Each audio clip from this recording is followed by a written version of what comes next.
Hai, Assalamualaikum. Bersama saya lagi dalam Adibah Channel. So, hari ni video kali ni sangat-sangat special sebab saya nak beritahu anda semua perjalanan saya mendapatkan seorang zuriat. Kalau nak tahu, jangan lupa like dan subscribe. Tengok sampai habis video saya yang sangat berguna. Okay?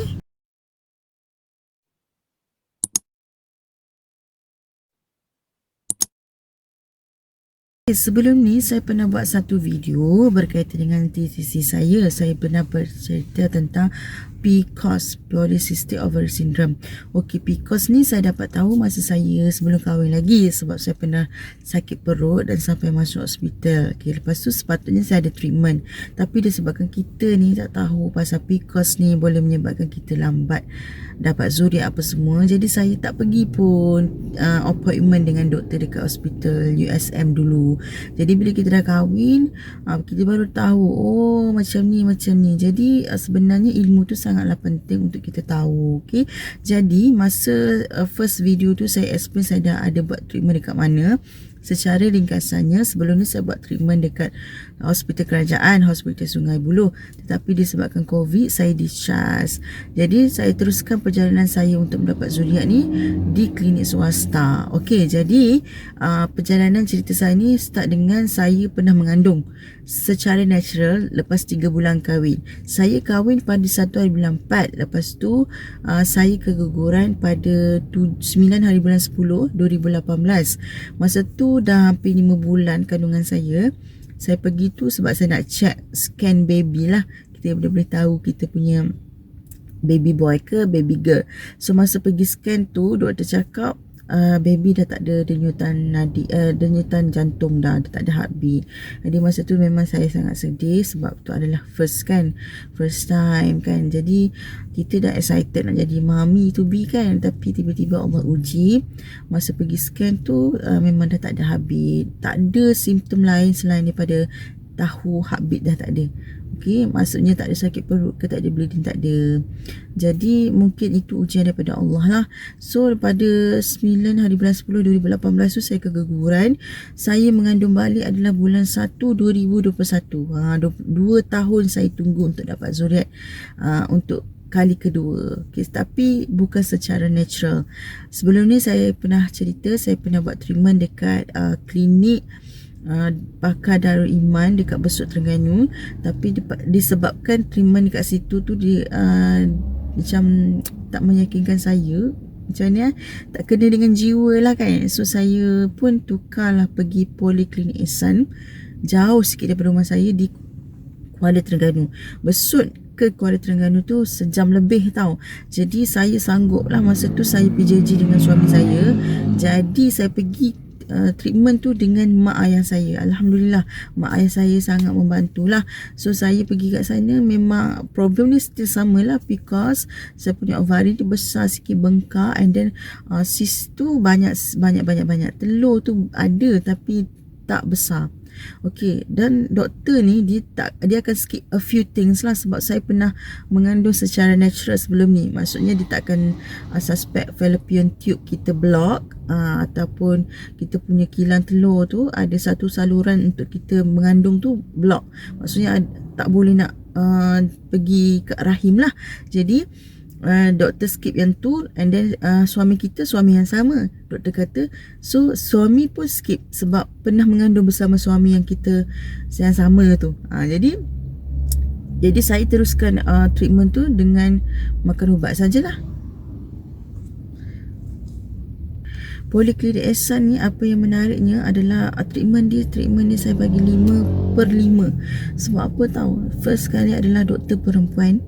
Yang kedua, doktor tu sangat memberi kita punya rasa nak teruskan perjalanan kita sebab 3 tahun lebih ni tunggu baby kan, tak dapat lagi kan. So dia bagi semangat, dia bagi tips apa semua. Dan yang ketiga, harga dia sangatlah murah. Sekali jumpa doktor, dapat ubat, dapat scan, dapat servis doktor, hanya RM110 sekali jumpa. Semua include, tak ada dah charge lain, tak ada. Kalau kat klinik lain mahal, saya tahu scan tu pun dah berapa puluh ringgit dah, ubat pun dah berapa puluh ringgit dah. Jadi sekali treatment tu saya 110 je. That's why saya teruskan perjalanan saya. Jadi doktor start saya dengan Clomid balik Clomid saya, doktor start dengan 100 mg. Doktor cakap awak punya cycle period ni panjang, jadi awak try makan pada hari ke-5 period baru saya makan. Okey, ubat subuh ni setiap orang tak sama tau. Tak sama. Saya macam tu, awak belum tentu macam tu. Jadi kena jumpa doktor. Tak boleh pandai-pandai pergi farmasi, saya nak beli ubat subuh, tak boleh. So dia kena monitor. Bila kita pakai ubat tu, kita akan check pada hari sepatutnya jumpa doktor next tu, second appointment tu, doktor akan masukkan alat, kita scan dekat bahagian kemaluan kita. Dia tengok kat dalam, dia tengok telur tu besar ke tak dengan ubat tu. So the first cycle tak menjadi, okay, doktor tukar ubat, letrozole. Letrozole ni doktor try juga, and then second appointment balik tak besar juga. So third saya pergi, saya makan Clomid balik, doktor scan ada besar satu, tapi dia kata tak cukup besar lagi ni. Jadi doktor tambahkan saya punya ubat lagi, dan kuantiti dos dia sama, tapi dia punya cycle tu panjang sikit. Kalau sebelum ni saya makan 5 hari, so doktor tambah lagi untuk 5 hari. Okey, bila doktor tambah masa 5 hari tu, itu adalah last appointment saya dengan doktor. Sebab masa tu saya dah kena follow suami saya balik ke Kuala Selangor balik. Jadi nak pergi besok ke Kuala Selangor tu, Kuala Terengganu ke Kuala Selangor tu jauh guys. Jadi saya kata tak apalah, saya tawakal. Andai kata ini ada rezeki dengan saya dapat baby, Alhamdulillah.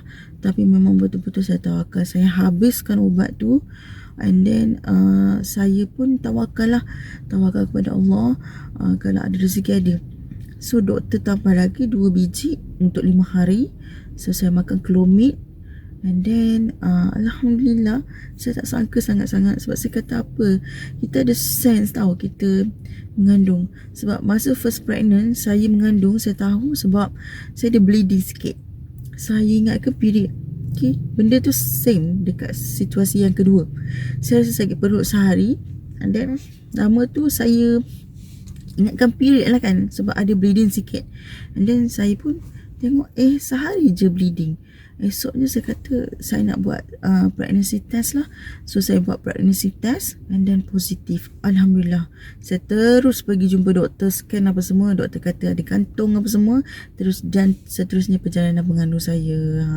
Saya sepanjang mengandung tu saya ada ambil Dufaston. Sebab dalam 3 bulan macam tu saya ada bleeding sikit lah.